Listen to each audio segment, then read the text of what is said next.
and welcome to Life Less Ordinary. It's a Saturday morning. Dean and I have already gone for our drive. We also, on our way back, picked up some seedlings from the Brickworks Farm seedling sale that they had on today. So I'm looking forward to being able to plant a whole heap of that. A few veggies in that there's a little bit of lettuce and some peas, but the rest are more herbs, so dill, and there's a particular mint, the Mitchum's black peppermint, which is particularly good for teas, and the rest are all flowers of some variety, so some foxgloves and calendulas, one billy button, only because my ones are very slow in coming up over there.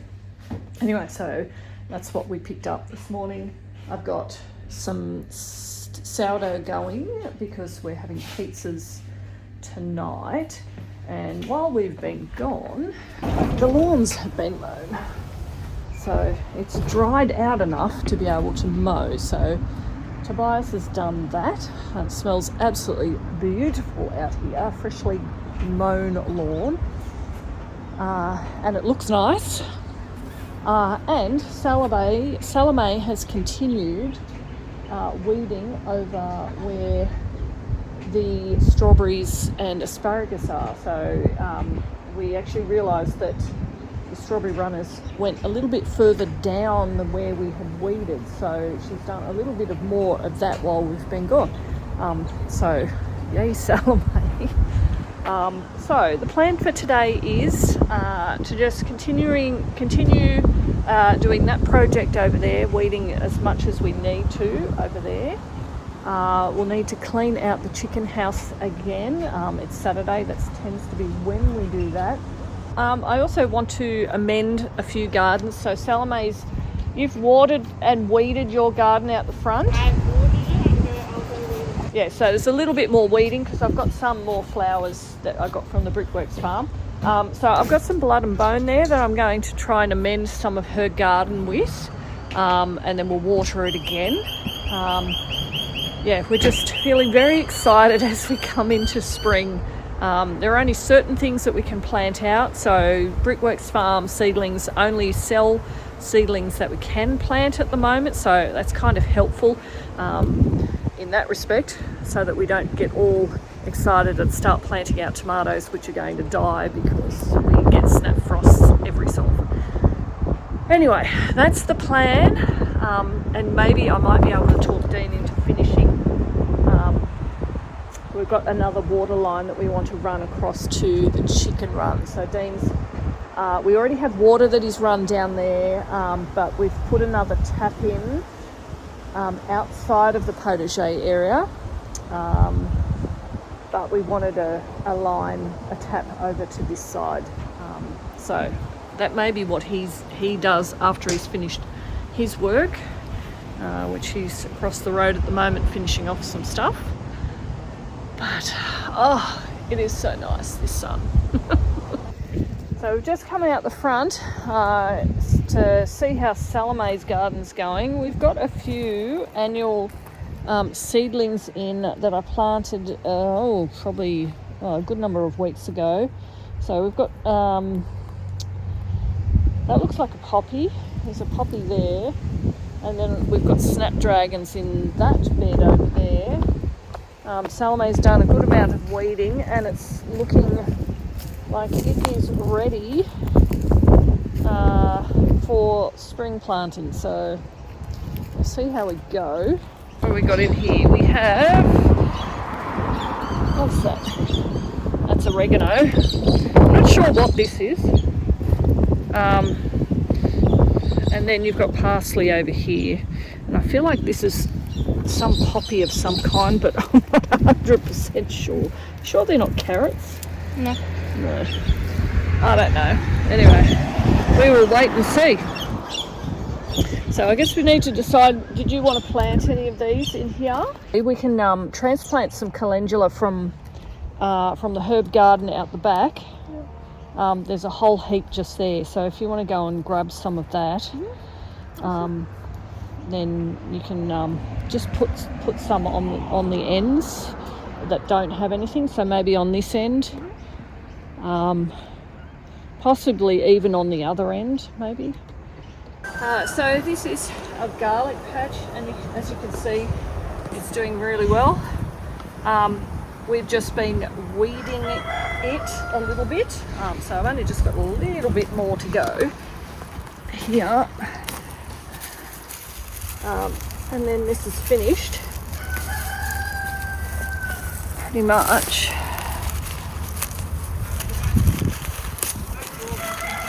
We've just got a lot of runners here. This area here particularly, we get a lot of runners from next door. I'm not so concerned about it right now, as long as this area here is fairly weed free. And I just felt the ground is a bit dry, so I will set this to being watered. Along with here, I've got 2 rows of snapdragons, so lots of different colours. So I'm hoping that we get a decent amount of flowers this year. Just a little bit more here. So now that I've finished weeding, I'll put this on to water, and I'll take all the weeds to the chickens, so they're getting fed. So we've got drip irrigation here that Dean set up a couple of months ago. We actually repurposed it from out the front, because in our fruit bowl out the front we were no longer needing it. So this is what we've got down here. Now we've just got to twist over this one, so let's fix that up, shall we? There we go. Alright, and then I can show you what Dean's working on. Reverend Plumber husband is adding another line in for us for our chickens, so that we can easily water the gardens around the chickens and fill their containers. Oops, that didn't work. Alright, that's how dry it is there, so I'll keep that on for a little while. So Dean earlier, probably 3 months ago, ran this. He's connected it up to the line that we've actually run from the house. So found where the line was, run one here, and he's running a ditch from where it connects up to the one that goes up to the house, and running it over to the corner of the chicken run, so that we can have a tap there as well.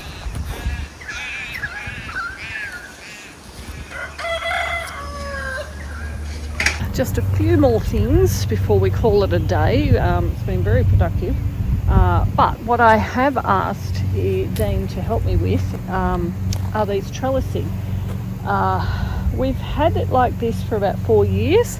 So we've got the posts and the mesh for trellising, mainly for tomatoes. And this is what I have grown the tomatoes on for the last couple of years. Last year I actually grew them alongside of here so that they could go up and over. I like to keep these arched trellises with the arched mesh for things like pumpkins, cucumbers, pumpkins in particular, and the Trombocino zucchini, because they actually do grow up and over, and it looks nice, and it keeps things like those vining plants off the ground. Having done the tomatoes on here last year on this inside arch, I won't do that again this year.